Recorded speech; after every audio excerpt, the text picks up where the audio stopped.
Você já se perguntou como a água muda de fase na Terra e no universo? Neste vídeo, vamos explorar esse fenômeno fascinante, mas antes, pause e vá beber água. Voltou? Agora vamos ao infinito e além. A água é uma substância única que, na maioria das vezes, existe em 3 estados físicos: sólido, líquido e gasoso. Na Terra, a água muda de fase de acordo com a temperatura e a pressão do ambiente. Por exemplo, quando a temperatura está abaixo de 0 graus Celsius, a água se solidifica. É o que chamamos de gelo. Quando a temperatura está acima de 0 graus Celsius e abaixo de 100 graus Celsius, a água permanece líquida. Quando a temperatura está acima de 100 graus Celsius, a água vaporiza, ou seja, vai para o estado gasoso. Essas mudanças de fase da água ou transições de fase envolvem a absorção ou liberação de energia, nesse caso, calor.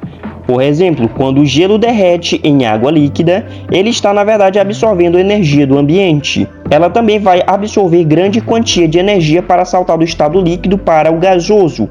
Então, quando a água líquida evapora, ela libera a energia para o ambiente. Essa energia é chamada de calor latente e é responsável por regular o clima da Terra. O processo de perda de calor para o ambiente também vai ser necessário para ir da fase de vapor para líquido e de líquido para sólido. Mas e no universo? Será que a água também muda de fase em outros lugares?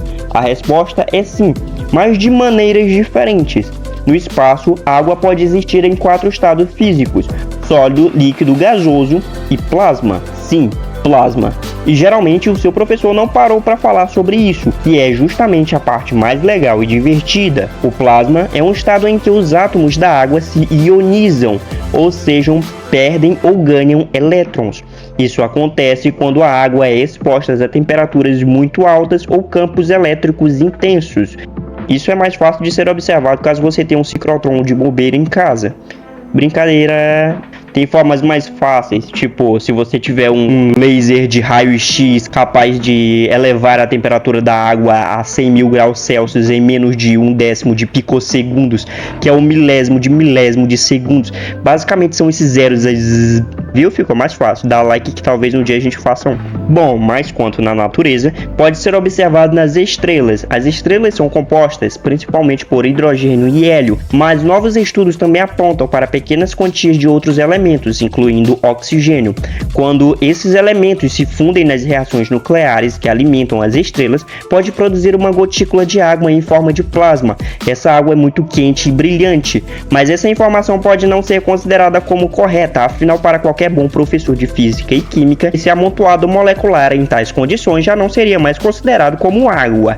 Então, um outro exemplo de água em estado de plasma é o que ocorre nos cometas. Os cometas são corpos celestes formados por gelo, poeira e rochas que orbitam o Sol em trajetórias elípticas. Quando os cometas se aproximam do Sol, parte do seu gelo se sublima, passa diretamente do estado sólido para o gasoso, ou seja, salta da fase sólida para a fase gasosa. Esse gás forma uma nuvem ao redor do cometa chamado de coma. A radiação solar e o vento solar ionizam parte desse gás, formando uma cauda de plasma que aponta na direção oposta ao Sol. A água também pode existir em estado sólido no espaço, mas não apenas como gelo. A água pode se combinar com outros elementos e formar compostos sólidos chamados de hidratos. Os hidratos são estruturas cristalinas que envolvem moléculas de gás em cavidades formadas por moléculas de água. Um exemplo de hidrato são os clatratos de metano, também conhecidos como hidratos de metano, que é formado pela combinação de metano e água. Os clatratos de metano consistem em moléculas de metano aprisionadas em uma estrutura cristalina de moléculas de água. Esses hidratos de metano são encontrados em várias regiões, incluindo o fundo dos oceanos da Terra, onde as baixas temperaturas e as altas pressões favorecem a formação desses compostos, e também em alguns planetas e luas do sistema solar. A água também pode existir no estado líquido no espaço, mas não apenas como água pura. A água pode se misturar com outros líquidos e formar soluções. Nessa situação, um exemplo que poderíamos citar é o caso de Titã, lua de Saturno. Especula-se sobre a possibilidade de um oceano subterrâneo composto principalmente de água, mas também potencialmente contendo amônia. A amônia pode atuar como um anticongelante, permitindo a manutenção do estado líquido em temperaturas mais baixas. Encontrar água no universo já não é mais uma tarefa tão difícil. O difícil é achar água líquida em condições perfeitas, pronta para a metabolização biológica. Como você pode ver, a água é uma substância incrível que pode mudar de fase de várias maneiras na Terra e no universo. Essas mudanças de fase têm implicações importantes para a ciência, a tecnologia e a vida. Então vamos valorizar esse recurso natural. Se você gostou desse vídeo, não esquece de sentar aquele like, se inscrever, tchau e até uma próxima.